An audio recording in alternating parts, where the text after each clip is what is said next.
इस वीडियो में हम जानेंगे कि भारत के अक्षांशीय और देशांतरीय विस्तार का भारत के समय पर क्या प्रभाव पड़ता है। हम इस बारे में भी चर्चा करेंगे कि भारत का विश्व में क्या स्थान है।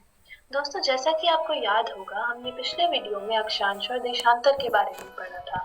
अक्षांश वे काल्पनिक रेखाएं हैं जो कि पूर्व से पश्चिम की ओर एक ग्लोब पर खींची जाती हैं। देशांतर वे काल्पनिक रेखाएं हैं जो उत्तर से दक्षिण की ओर ग्लोब पर खींची जाती हैं। दोस्तों, अगर हम इन अक्षांश और देशांतर को साथ में मिला दें और एक ही ग्लोब पर दर्शाएं तो वह एक जालीकार आकार बनाते हैं, जिसको हम अंग्रेजी में ग्रिड कहते हैं। दोस्तों, अब समझने वाली बात यह है कि इस ग्रिड का आखिरकार इस्तेमाल किस लिए होता है। इस ग्रिड का इस्तेमाल दो कार्यों के लिए होता है। पहला, अगर हमें किसी भी स्थान की भौगोलिक स्थिति का पता लगाना हो, हम इस ग्रिड की सहायता लेते हैं। और अगर हमें उसी स्थान का समय पता लगाना हो, तब भी हम इस ग्रिड की सहायता लेते हैं। दोस्तों, आप जैसे जानते होंगे, आपके मोबाइल फोन्स में जीपीएस नामक एक सेवा होती है। यह जीपीएस आपको किसी भी जगह का रास्ता ढूंढने में मदद करता है। दोस्तों, ये जीपीएस ग्रिड की सहायता से ही आपको आपकी मनचाही मंजिल तक पहुंचाता है। चलिए, अब हम जानते हैं कि भारत के अक्षांश और देशांतर का उसके समय पर क्या प्रभाव पड़ता है।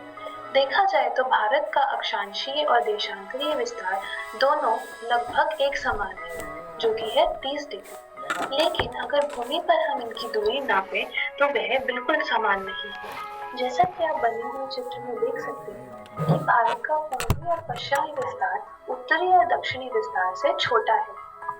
क्या आप जानते हैं कि भूमि पर इनकी दूरी समान क्यों नहीं है? चलिए, मैं बताती हूँ। अगर आप इस ग्रिड को ध्यान से देखेंगे तो यह मालूम पड़ता है कि अंतर अक्षांशीय दूरी यानी कि अक्षांश रेखाओं के बीच की दूरी ध्रुव की ओर जाते हुए भी समान रहती है। लेकिन अगर हम देशांतर की बात करें तो अंतर देशांतरीय दूरी यानी कि देशांतर रेखाओं के बीच की दूरी ध्रुव की ओर जाते जाते कम होती जाती है। इसके कारण भारत के कई राज्यों में समय का अंतर होता है। उदाहरण के तौर पर हम अरुणाचल प्रदेश और कच्छ की बात कर सकते हैं।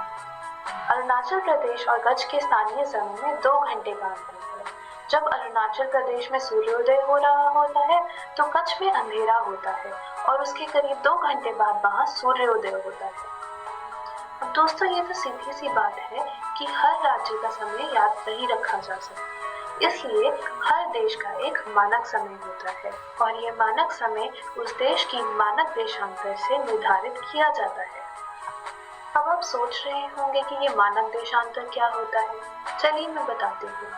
अंतर देशांतरीय दूरी की वजह से बड़े बड़े देशों के राज्यों में समय का बहुत अंतर होता है, तो सहूलियत के लिए हर देश उस देशांतर से सिद्ध समय को मानता है जो देशांतर उस देश के लगभग बीच से निकलता हो। इस देशांतर को हम मानक देशांतर कहते हैं। भारत का मानक देशांतर इलाहाबाद से होकर निकलता है।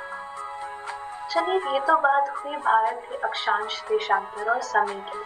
अब हम बात करते हैं भारत के विश्व में स्थान की। दोस्तों, जैसा कि आपको ध्यान होगा, हमने पिछली वीडियो में पढ़ा था कि भारत दुनिया का 7वां सबसे बड़ा देश है, जो कि एक एशिया नाम के महाद्वीप पर स्थित है। अपने प्रायद्वीपीय आकार के चलते भारत हिंद महासागर के शीर्ष पर स्थित है। आप और भी कई महाद्वीप भारत के आसपास देख सकते हैं, जैसे कि यूरोप, अफ्रीका और ऑस्ट्रेलिया। चलिए, अब हम भारत के पड़ोसी देशों पर एक नजर डालते हैं। भारत के पड़ोसी देशों की सूची काफी लंबी है। जैसा कि आप देख सकते हैं, कई देशों की सीमा रेखा भारत के साथ लगती है। ये देश हैं पाकिस्तान, अफगानिस्तान, चीन, बांग्लादेश, नेपाल, भूटान और म्यांमार। दोस्तों, अगर हम श्रीलंका और मालदीव की बात करें तो ये देश भारत के द्वीपीय पड़ोसी हैं। चलिए, अब हम भारत के पड़ोसी देशों और उसके एक संगठन के बारे में बात करते हैं, जिसका नाम है सार्क। दोस्तों, सार्क का अर्थ है South Asian Association for Regional Cooperation. SAARC नामक यह संगठन आर्थिक और क्षेत्रीय एकता को बढ़ावा देता है। भारत, पाकिस्तान, बांग्लादेश, श्रीलंका, नेपाल, भूटान, मालदीव और अफगानिस्तान जैसे दक्षिण एशियाई देश इस संगठन का हिस्सा हैं। अब अगर हम भारत के पड़ोसी देशों पर नजर डाल रहे हैं, तो चलिए उत्तर पूर्व दिशा में स्थित भारत का एक पड़ोसी नेपाल और उसके रिश्ते भारत के साथ कैसे हैं, इस पर एक नजर डालते हैं। नेपाल हमारे देश का एक ऐसा पड़ोसी है जो सांस्कृतिक नजरिए से भारत के बहुत करीब है।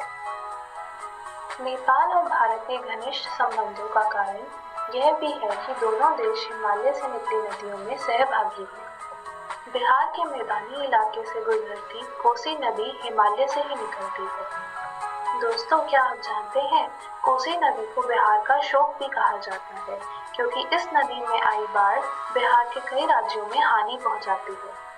दोस्तों, हमने जैसे इस वीडियो में पहले जाना कि कई देश भारत की सीमा रेखा के साथ आकर लगते हैं। इनमें से कुछ रेखाओं को खास नाम दिए गए हैं। चलिए हम इनके बारे में जानते हैं।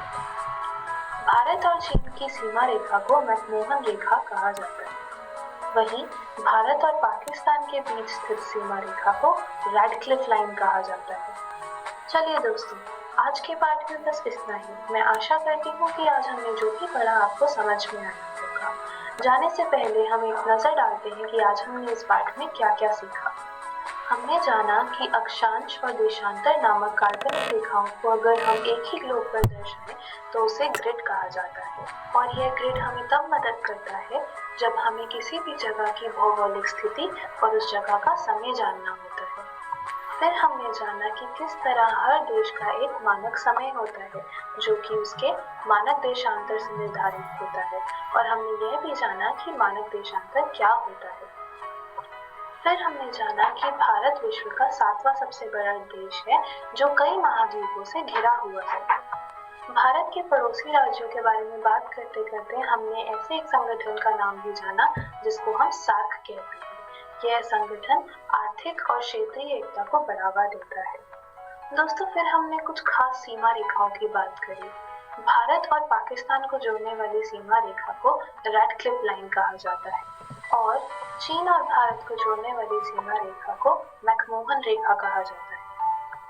दोस्तों, याद रखिए, आप घर जाकर अपनी भूगोल की पुस्तक भारत भूमि एवं लोक का पहला पाठ स्थिति एवं विस्तार अच्छे से पढ़ सकते हैं। अगली वीडियो में हम भूगोल के पाठ 2